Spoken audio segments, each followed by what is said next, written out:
There are two ways that food can make complex PTSD worse. The first way depends completely on what we eat. The second has to do with what you do with food. Let's talk about what we eat first. When we have complex PTSD, our bodies have been impacted by layers of trauma. That means that we experience a lot of fear, and the fear is associated with an immune system response that increases something called cytokines into our bloodstream. Those cytokines lead to a higher inflammation level inside our bodies. It's terrible, but it's true. We already have high inflammation just by the very nature of having complex PTSD. And high levels of inflammation triggers an anxiety response in the body. It's a cycle where body up anxiety from inflammation adds to the trauma brain down anxiety caused by complex PTSD. So the way I think of it, and what I've always tried to do, is everything within my power to reduce inflammation in my body with food, so I can separate physiologically caused anxiety, the anxiety that comes from inflammation, from trauma responses. So, the food we choose is very important. Research tells us that certain foods cause inflammation, and I do my best to avoid them.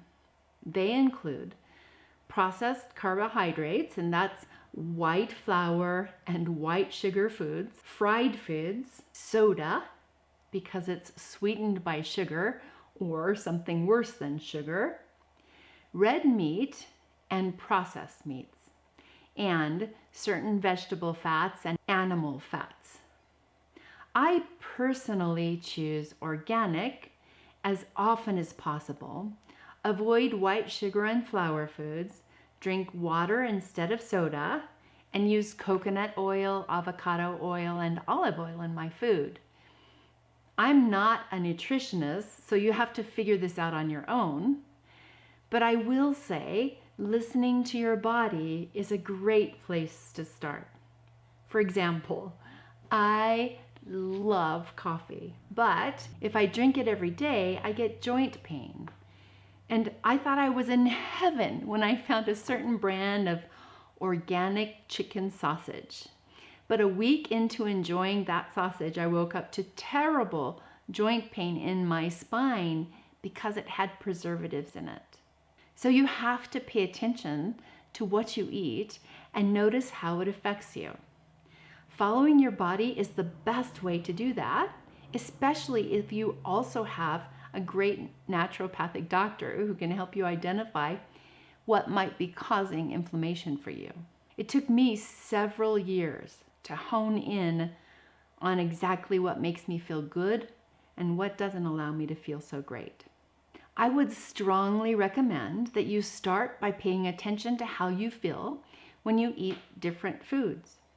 What increases anxiety? Try taking sugar and flour out of your diet and see if you feel calmer after a month. I think it's an experiment worth trying. Of course, if you want help in identifying emotional eating patterns, because PTSD and emotional eating often go together, look in the description for my free guide to overcoming emotional eating. Next Monday, I'll talk about what you do with food that can make your cPTSD worse. Until then, here's your homework.